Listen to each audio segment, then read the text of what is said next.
नमस्कार मित्रों, जब भी हम साहित्य की बात करते हैं लेखन की बात करते हैं तो उस वक्त कुछ ऐसे लेखक भी जहन में उतरते हैं, सामने आते हैं। कोई जन्म तिथि के अवसर पर, कोई पुण्यतिथि के अवसर पर, जिनका जीवन सोपान इतना ज़्यादा फैला होता है कि उस फैलाव को पूरी तरह से नाप पाना संभव ही नहीं रहता। ऐसा ही एक जीवन चरित्र है महाश्वेता देवी का।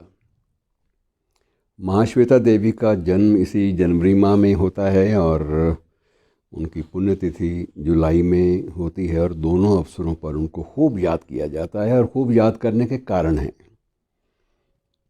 एक होता है साहित्य का मित्रों लिखना, रचना, सृजन की प्रक्रिया, और दूसरा ये होता है कि स्वयं ही एक साहित्य बन जाना।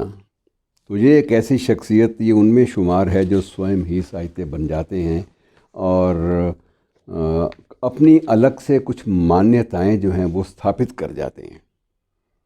मुझे अब भी याद है कि एक भेंट में इनसे मुलाकात जब हुई दिल्ली में, तो उस भेंट में भेंट वार्ता किसी समाचार पत्र के लिए थी, और उसमें विशेष रूप से इन्होंने अपनी जो आस्थाएं थी, जो मान्यताएं थी, उनका जिक्र किया। एक तो इनकी बड़ी बात अभी तक भूलती नहीं है कि आप ये मत भूलिए कि इतिहास हमेशा आम आदमी रचता है। आप बड़ी बड़ी शख्सियतों के सहारे इतिहास के साथ न्याय शायद ना कर पाएँ, लेकिन अगर आप न्याय इन लोगों के साथ करना चाहते हैं या इतिहास के साथ न्याय करना चाहते हैं तो आपको आम आदमी से जुड़ना पड़ेगा। असली साहित्य का साक्षी, इतिहास का साक्षी, इतिहास का रचने वाला आम आदमी है। जब तक हम इस बात को अपने जहन से भुलाते नहीं हैं, तब तक वास्तविक इतिहास की रचना भी नहीं हो सकती। और जहाँ तक मित्रों इनकी रचना प्रक्रिया का संबंध है, एक ही जीवन में 100 उपन्यास कहना आसान है, और 100 उपन्यास लिखने के लिए आदमी को कई बार लगता है कि एक ज़िंदगी नाकाफ़ी है।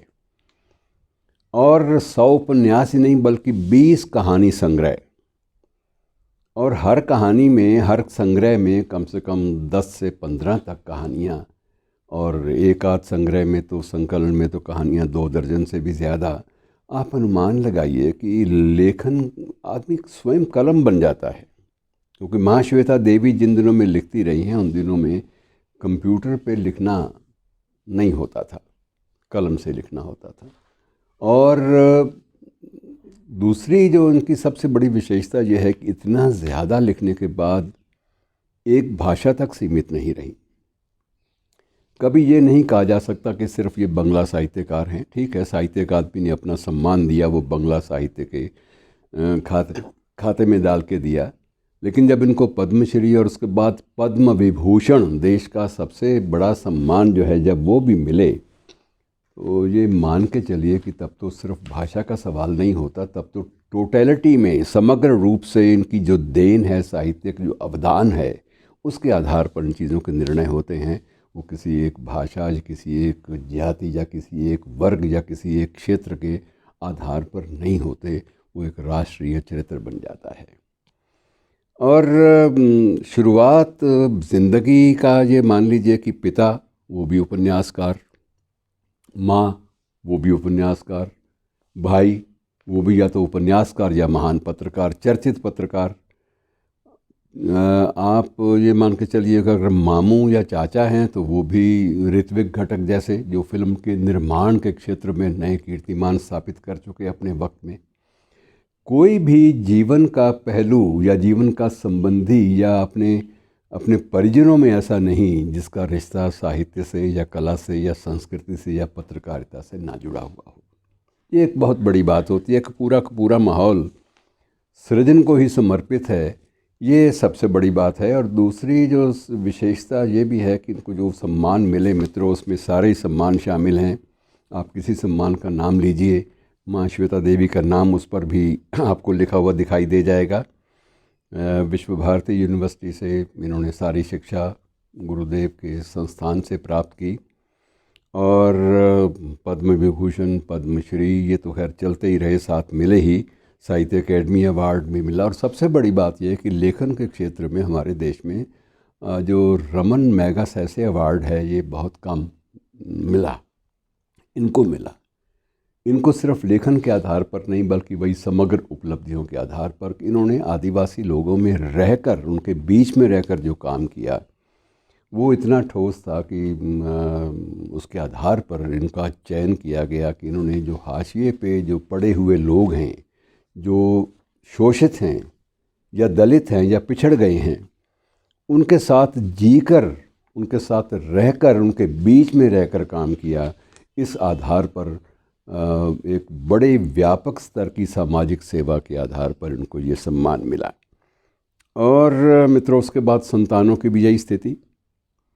सभी लेखक कहीं भी कलम या कूची या ऐसे कंप्यूटर से नाता किसी का भी नहीं टूटा।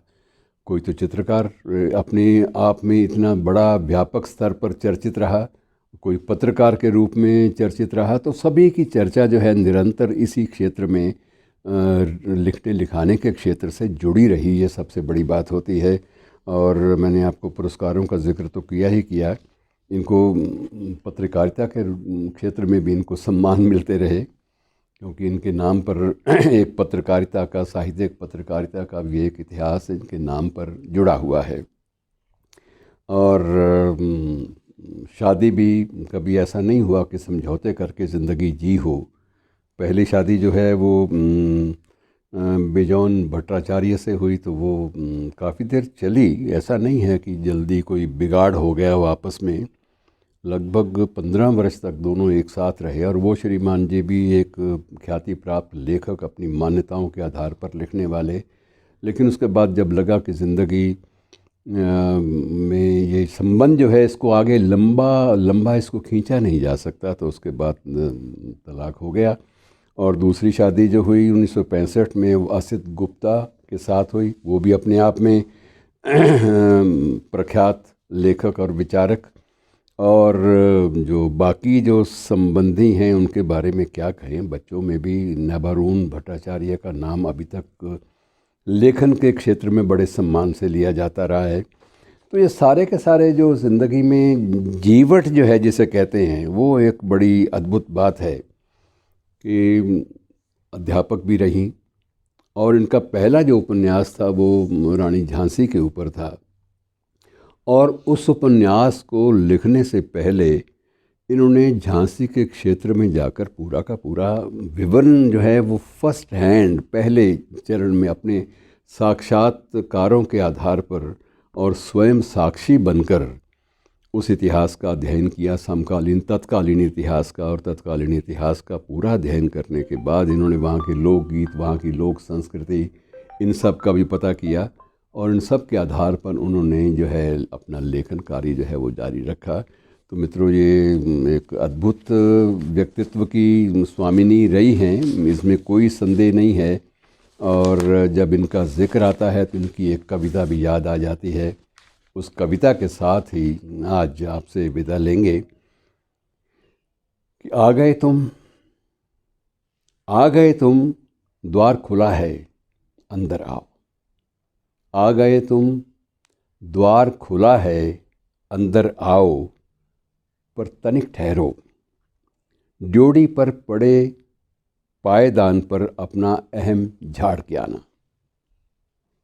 ड्योढ़ी पर पड़े पायदान पर अपना अहम झाड़ आना। और मधुमालती लिपटी हुई है मुंडेर से, अपनी नाराज़गी वहीं उंडे लाना। अपनी नाराज़गी वहीं उंडे लाना। और तुलसी के क्यारे में मन की चटकन भी चढ़ा आना। मन की चटकन चढ़ा आना तुलसी के क्यारे पर। और अपनी व्यस्तताएं बाहर खूंटी पर टांग आना। अपनी व्यस्तताएं बाहर खूंटी पर टांग आना। और जूतों संग हर नकारात्मकता को उतार आना। जूतों के साथ साथ हर नकारात्मकता को भी उतार आना।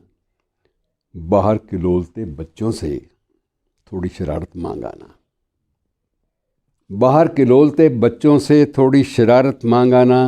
वो गुलाब के गमले में मुस्कान लगी है, वो गुलाब के गमले में मुस्कान लगी है, तोड़कर पहन आना, तोड़कर पहन आना और लाओ अपनी उलझने मुझे थमा दो।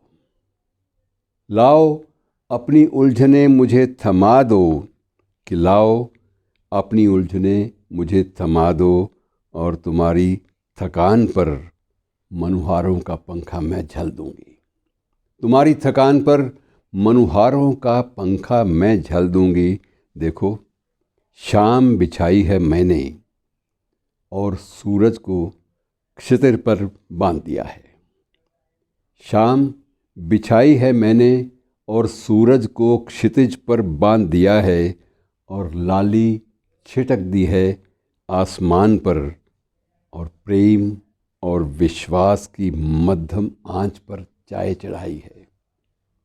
प्रेम और विश्वास की मध्यम आंच पर चाय चढ़ाई है। घूंट घूंट पीना, घूंट घूंट पीना, सुनो इतना मुश्किल भी नहीं है जीना। सुनो इतना मुश्किल भी नहीं है जीना। आ गए तुम, द्वार खुला है, अंदर आओ। धन्यवाद।